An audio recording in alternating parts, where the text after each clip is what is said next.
mental health contest. Yay! So, oh wait, that was different. This is a caption contest. There's someone in the audience, Sandy, and I'm going to massacre your last name, Sandy. Sandy Zenlab. Is she here? Sandy? Raise your hand if you're walking and just very quiet. Sandy is not here, but however, I really appreciate how quiet the room is now. So thank you for that.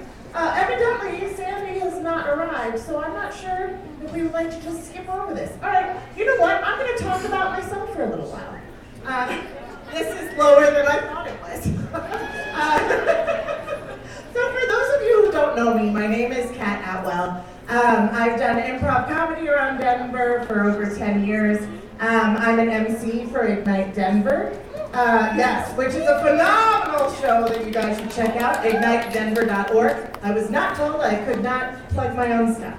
So it's fantastic. There are several former speakers sitting at that table, for instance, who work in the mental health field. Oh. Feel free to say hello to Katie and Elon later. In addition to that, I actually helped in producing 2 mental health shows last year. Where people came forward and shared their stories through essays, original music, and slam poetry. Those both went very well. They were called This Is My Brave, and we hope to continue doing shows along those lines where people can artistically share their stories because it is so important. And while those of you who are here who aren't looking at your phones right now understand, the more that we get this word out, the more the folks that need to hear it, that don't recognize that they should be here, will finally get the message and recognize that they're not alone. Thank you, Queen Shauna. And last but not least, I also sit on the board for Colorado NAMI, so the National Alliance on Mental Illness. And we have Margaret and Chuck over there in the dining room offering up information about NAMI and the walk that we have coming up in May. Is it warm in here, Dr. K? Yes. Is it warm in here, everyone? Yep. We're good? Okay. All right. So my personal story is this. I grew up as a very high achiever, eldest child, perfectionist person who liked to be on stage. Shocking, I know. And Just keep that. and when I went into college, it was the first time that I lost my routine. And I had gotten to a place where I felt that pleasing other people was the most important. If it wasn't okay with you, it certainly wasn't okay with me, and I had failed. Failed was a big word in my inner vernacular. And so when I was about 21, I was pulled out of school because my anxiety had gotten to the point where I couldn't leave my apartment and go to my classes. For quite some time, I told myself I could skip all of the classes and it would be fine because I'm very smart and I could fake it. And I also invested quite a bit of time letting everybody else know I was fine whenever they saw me in person. And then I'd go into my little apartment and not be able to eat or shower, and all of my friends were online. And this was in the early 90s when that was so uncool. So fast forward to 2006, 11 years ago now. I had moved out here with my husband in late 2005, and I had had a poor experience in the workplace, and I slipped into a really significant depression.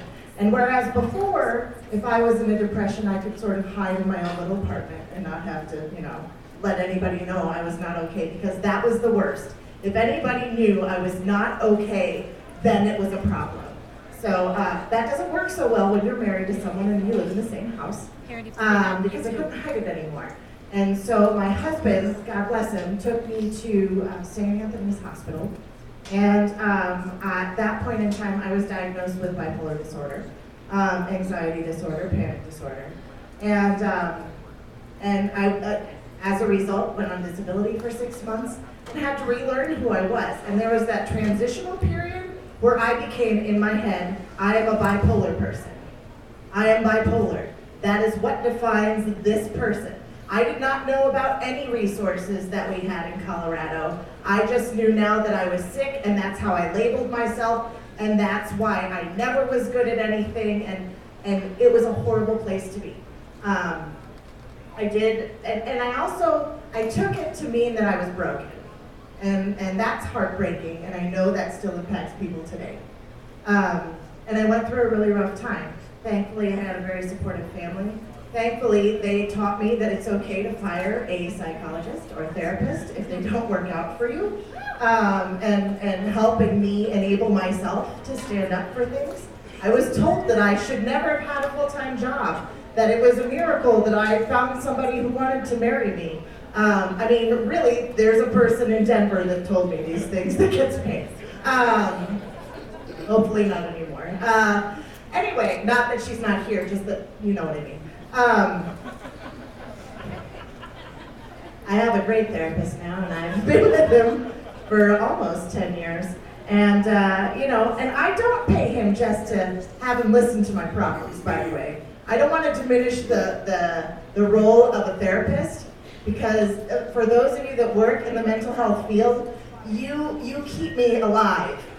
So thank you for those of you who are there and helping me learn how to process through my feelings and recognize when I need to go into either journaling or mindfulness or how to ask for help. All of these things, these skills, I wouldn't have if I didn't have medical professionals helping me out, and medication.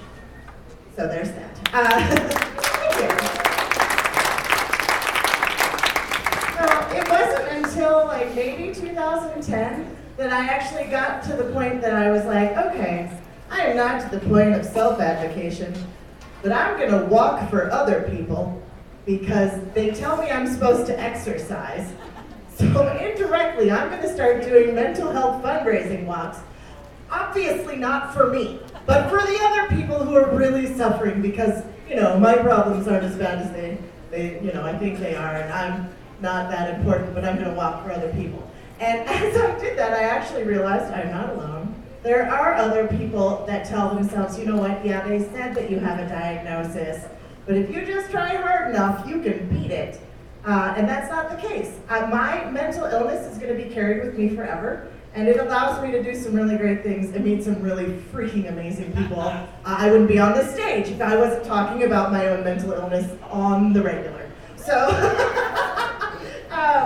and I did. I first got involved with NAMI. I got involved with the, Association of Suicide Prevention Association. I can't remember, AFSP. Anybody know what I'm talking about? They do a walk down in Highlands Ranch. Anyway, I lost a friend to alcoholism and depression in 2011, which really rocked me at my foundation, but allowed me to really amp up my advocacy as a result.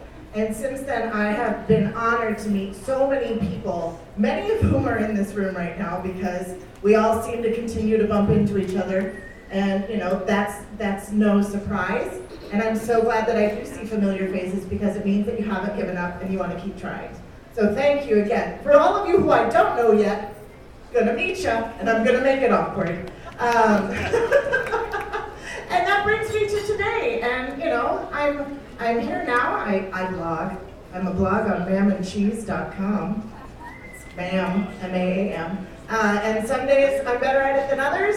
I try to make myself vulnerable on there. For a lot of us, I'm going to speak for myself right now, living with mental illness, it's very easy for me to poke fun at myself and be self-deprecating. And it's very hard for me to really open up and be honest and tell you, I'm not trying to poke fun at myself. Here's one of my moments. I could make this a big joke. For me, going to the mailbox is scary. Like 12 years ago, I got mail, and it was certified mail, and for whatever reason, it triggered a panic response in me. I chased a mailman down the road.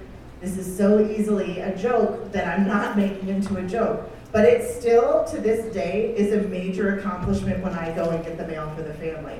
And it's these kind of things that I think we need to share with honesty and vulnerability to show that, folks who have mental illness aren't alone, even in things that sound ridiculous, like being afraid of the mail.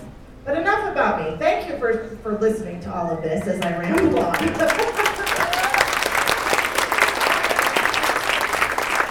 think that I've talked enough to bring up somebody else so that he can talk for me. And he gets he gets mad applause because Mel Shannon